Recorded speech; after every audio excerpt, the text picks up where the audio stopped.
خود امریکی میڈیا یہ رپورٹ کر رہا ہے کہ ٹرمپ کا پروجیکٹ فریڈم پر اچانک یو ٹرن اپنے خلیجی اتحادی خاص طور پر سعودی عرب کی سخت مخالفت کے بعد سامنے آیا ہے، اور صدر ٹرمپ نے خود بات کر کے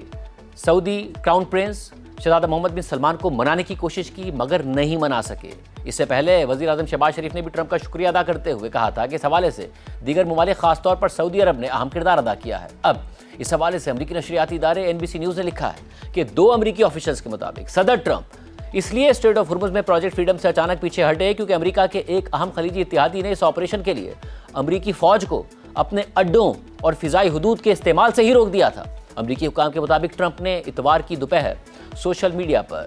پروجیکٹ فریڈم کا اعلان کر کے اپنے خلیجی اتحادیوں کو حیران کر دیا تھا، اور اس اعلان سے سعودی عرب کی قیادت ناراض ہو گئی تھی۔ اس کے جواب میں سعودی عرب نے امریکہ کو آگاہ کیا کہ وہ اس مشن کے لیے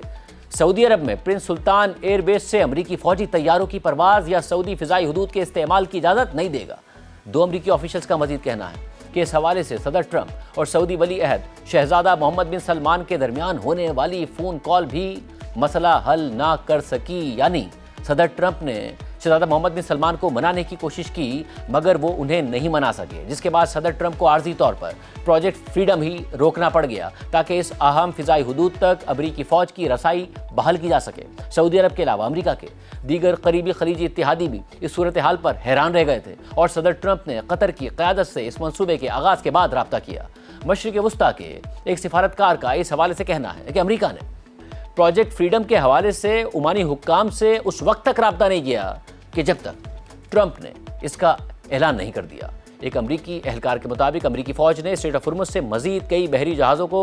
گزارنے کی تیاری کر لی تھی، لیکن اچانک سے ٹرمپ نے یہ آپریشن صرف 36 گھنٹوں بعد ہی روکنے کا اعلان کر دیا۔ واضح رہے کہ امریکی فوج کے سعودی عرب کے پرنس سلطان ایئر بیس پر لڑاکا طیارے، ریفیولنگ ٹینکر طیارے اور فضائی دفاعی نظام تعینات ہیں، اور سعودی عرب نے امریکہ کو پرنس سلطان ایئر بیس سے طیارے اڑانے کی اجازت دے رکھی تھی، اور قریبی ممالک میں موجود امریکی طیاروں کو بھی اپنی فضائی حدود استعمال کرنے کی اجازت دے دی گئی تھی۔ جبکہ ایک امریکی اہلکار کے مطابق خطے کی جغرافیائی صورتحال کی وجہ سے آپ کو علاقائی پارٹنرز کے تعاون کی ضرورت ہوتی ہے تاکہ ان کی سرحدوں کے ساتھ موجود فضائی حدود استعمال کی جا سکیں۔ امریکی اہلکار نے مزید وضاحت کی کہ بعض صورتوں میں اس کے علاوہ کوئی دوسرا راستہ ہی نہیں ہوتا، اور پروجیکٹ فریڈم کے دوران بحری جہازوں کے تحفظ کے لیے فوجی طیارے نہایت اہم تھے، یعنی کہ سعودی عرب کی ایئر بیس بہت زیادہ اہم تھی، دیگر بیسز بہت زیادہ اہم تھی جو بنیادی طور پر ایک دفاعی حفاظتی حصار فراہم کر رہے تھے یہ جہاز۔ ایسے میں امریکی فوج کسی دوسرے ملک کی سرزمین استعمال کرنے کی اجازت کو ABO یعنی ایکسس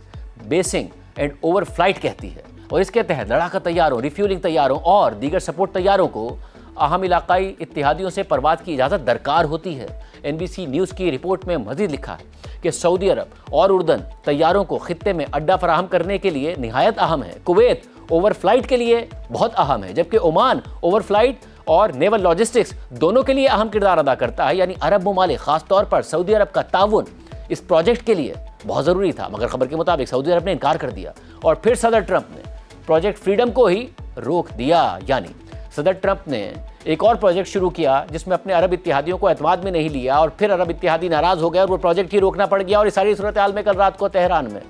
حکومت کی حمایت میں شہریوں کی بڑی تعداد سڑکوں پر نکل آئی، اور ان کے ہاتھ میں ایران کے شہید سپریم لیڈر آیت اللہ علی خامنہ کی تصاویر کے ساتھ ساتھ ایران کے پرچم بھی تھے، اور وہ اسرائیل اور امریکہ کے خلاف اور ایرانی حکومت کے حق میں نعرے لگا رہے تھے۔